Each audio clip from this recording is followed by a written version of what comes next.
Our Bob Holtzman reported on Monday that Ben is very likely to play in Sunday's playoff game against the Broncos. Ryan, you know Ben very well. What do you read into those comments we just heard? Well, so Coach Tomlin has a rule, right, that you don't talk about your injuries. Okay. But it's everybody except for Ben, and it's always been that way. Special quarterback roles. Ben he's a guy who's very honest about his injuries. He's a guy who will tell you exactly what is wrong, and none of us can really guess what that reason is. I mean, I like it because at least he's out there and and as part of the media now. But when I was on his team, I hated it. I hated that everybody knew exactly what was wrong with our franchise quarterback, because I know guys try to target those things. And the other part of it is, you look at it for Ben, it's if you play and you play extremely well, now you're the hero. You've overcome all of these injuries, which people know specifically what's wrong with you. And if you don't play well, then it gives us all an opportunity to give him the excuse of, well, I've played with a AC sprain, I've played with ligaments. It's really hard to play quarterback that way. And so this is just something that Ben's always done. And as part of his team and being his teammates, you understood that no matter how many injuries he had, how much he talked about those injuries, how much he explained those injuries to people, that if he could play, if Big Ben can get on the field, if he can produce for his team, which you saw in that last drive after already sustaining those injuries, he's going to get out there and play. So living with the fact that he tells everybody what's wrong, or he tells the media what's wrong, is just something you have to deal with, because you know when number 7 is on the field, this team is a whole lot different than when he is not. Well, it also helps. To elevate Ben Roethlisberger's importance when Landry Jones is his backup. I mean, shoot, why don't you just put me out there? Why don't you throw the football around, Clark? Because it seems to me that other than his one performance earlier this year against Arizona, if I remember correctly, I mean, this dude hasn't done anything right. But with that being said, I mean, listen, the first thing to point out is that, sorry to bring up Burfict again, but the sack was totally legit. Even though he threw his body on top of it, that happens. It's football. We know it. But it was a few extra seconds in there when that knee came up and he was grinding himself into Ben Roethlisberger's side. Let's not forget about that, Ryan and Skip, because we saw that happen with Burfict right there. Let's look at him right there, just grinding his knee up in there. So you just look at it all and you just say to yourself, well, would it have been good for Ben Roethlisberger to keep it quiet? I don't think it mattered in this particular instance. I mean, he had to leave the game. Had fans in Cincinnati throwing stuff at him while he was on the cart, going back to the locker room, conducting themselves in a classless fashion, even though normally I like Cincinnati fans. But in the end, what it comes down to is this. Ben Roethlisberger is not going to be 100%. Antonio Brown is not going to be 100%. And that means that the Pittsburgh Steelers' chances of beating the Denver Broncos this weekend have dissipated dramatically, plain and simple. By the way, I told both you guys, being the lifelong Oklahoma Sooner fan that I am, I watched Landry Jones every snap at OU, and I kept telling you, no, no, no, no, no. He will not be the answer for the Steelers or anybody else in the National Football League. Now back to the question. Here we go again, talking about injuries, exaggerated injuries. What do we read into this? And once again, none of us really know exactly what's going on. And Coach Tomlin yesterday, in trying to assess for the media Ben's condition right now, was a little cryptic about it, maybe because he doesn't know. So this is my 2 cents from a distance. I think that Ben Roethlisberger, to Ryan's point, maybe laid this on a little bit thick yesterday. Maybe he slightly exaggerated torn ligaments in his throwing shoulder. We all know he's one of the toughest guys, if not the toughest quarterback in the National Football League. We all know that whatever he has, he will attempt to play with. And back again to Ryan's point, maybe he lays it on a little thick so that after the game he can shrug and say, yeah, I sucked it up, gutted it out, I played through that. And we know he's capable of that. But I loved it because, once again, we got gamesmanship operating here, where the Denver Broncos, the prohibitive favorites now, 6.5-point favorites at home, have no idea whether could it be Landry Jones or will it be Ben. They will assume it's Ben, but they won't be sure about it. And remember, now the pressure is completely on the home team. They have their own quarterback quandary.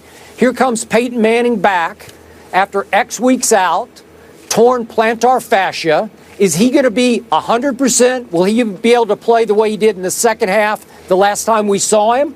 Will he be the answer for this team? Will he take it to the next level? I think yes. But then I look at Peyton's playoff record, and Stephen A., you bring this up and throw it back to me all the time. Peyton Manning is 11-13 in the postseason. You don't think the pressure is all on him this time? Because 9 times in his career, Peyton Manning has lost the first playoff game he's played, and 6 of those times were at home. That's pretty awful. And it could be 10 times and 7 times. 10 first game losses, 7 times at home if they lose to the underdog, Ben Roethlisberger Steelers. So I loved what Ben did. I think he's exaggerating a little bit his injuries. That's just my guess. And it will be very effective because it will only increase the pressure on the home team, now led once again by the first ballot Hall of Famer, Peyton Manning, at the end of his career. As the prohibitive favorites, they will feel far more pressure than Ben and company will feel. So I say, way to go, Ben. I don't believe, and Ryan, you can piggyback off this, I don't believe that the pressure that Peyton Manning has customarily felt throughout his NFL career is applicable here. I think that because of his injuries and because of the fact that he just came back and because of the fact that it's still a question mark as to what he's going to have to give, combined with the fact that you have Brock Osweiler, who is respectable in relief, and you have an elite defense, I believe if Ben Roethlisberger is not 100% and Antonio Brown is not 100%, the Denver Broncos don't have the viability or the excellence or lack thereof of a Peyton Manning to blame for this outcome. There are other parts that are surrounding Peyton Manning that should enable the Denver Broncos to beat an ailing Pittsburgh Steelers squad. They're 30th in the league against the pass defensively. You still have Demaryius Thomas. You still have Emmanuel Sanders. Maybe Vernon Davis will finally bring his hands to Denver because he clearly left them in San Francisco thus far. Okay, you've got a running game in Hillman and Anderson that showed you near the tail end of the season that they're still capable coming out of the backfield. And you have a defense that not only has an elite secondary in Harris and Aqib Talib with T.J. Ward and those boys, but you have Von Miller, you have DeMarcus Ware and others who are more than capable of getting to the quarterback. This defense is elite. I understand that Peyton Manning is important. I'm not trying to minimize that, but the pressure would be on him if he were 100% or close to it because of the arsenal that he has surrounding him. But because that isn't the case, and Brock Osweiler has proven he can win a game or two for you, and you know that you can sub in for him if Peyton Manning's performance replicates what he did against Kansas City earlier this year when he threw 4 interceptions, I think the pressure diminishes greatly for him in this particular contest. I think it's on everybody else because Big Ben and Antonio Brown are not expected to be near 100%. The Denver Broncos have no excuse. They need to win this game. They had better win this game, regardless of whether Big Ben and Antonio Brown show up or not, because they're not going to be 100%. Denver is, plus they're rested, and they have a backup to Peyton Manning with supplementary parts around him that are considered relatively elite. There is no excuse for Denver to lose this game, Peyton Manning or no Peyton Manning.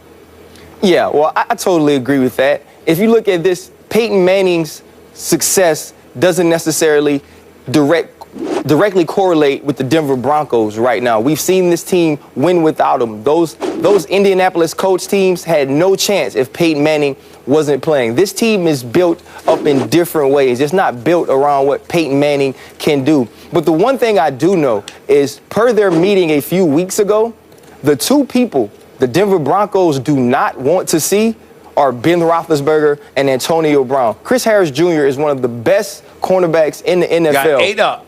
And he had a very tough night covering Antonio Brown. Hadn't given up a touchdown in almost 2 years and gave up 2 in man-to-man coverage that night. So they definitely do not want to see those two guys healthy. But to Stephen A's point, Peyton Manning is off the hook for me right now. If you look at what he did through the first 9 weeks, the turnover to touchdown ratio, his ability to even move now with some of the injuries he's had to his foot, to his neck. This team understands that. Coach Kubiak understands that, and they will work around Peyton Manning and win this game doing what he can do. Especially if those other two guys aren't healthy, the onus falls on the running game, the coach, and the defense. Peyton Manning just has to go out there, hold it down, not throw interceptions, and he will be blameless even if this is a loss for the Denver Broncos. I cannot tell you how much I disagree with both of you. I think there's more pressure on Peyton Manning than there has ever been. Finally, in Denver, Colorado, the fan base is so split because they know there is a viable alternative. Brock Osweiler played way better than I thought he could. I thought he played extremely well under the first start circumstances, the first year quarterbacking circumstances, as he tries to supplant one of the greatest quarterbacks, if not the best quarterback of all time, certainly regular season, in Peyton Manning. So what if Ben and company jump out to a quick lead? What if it's 10-0 at halftime? How quick will the hook be on Peyton Manning? I think it'll be real quick because I think Peyton knows it'll be real quick, which makes the pressure extraordinary on him. For the first time in his career, he knows he could be 1 or 2 plays away from getting yanked from this football game. So I'm sorry, all the pressure is on Peyton Manning. But, Skip, I think the conflict here is our definition of pressure, because I totally agree with you of what could happen. But that's exactly why I think there is no pressure. To me, the pressure would be if there were no Brock Osweiler, if there was no one else that the fans and the Denver Broncos as an organization, as a team, as a franchise, didn't believe they could defer to. And as a result, everything was riding on Peyton.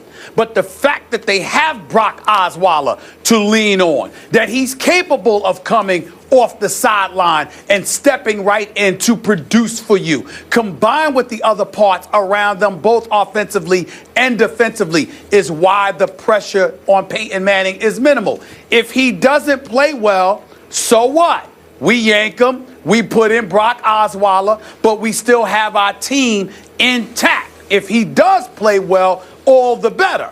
But it would be one thing if there were no injury. The fact that there was an injury that left him sitting out for weeks at a time, and he's coming back, if he's not himself, so what? He's not himself. All right, so Ben said he wants to practice today. No guarantee if he will be throwing. But if he does play Sunday, he will not be throwing it 55 times like the last time they beat Denver in a 7-point win. Ryan, you will join us again later. Yes, Thank ma'am. you.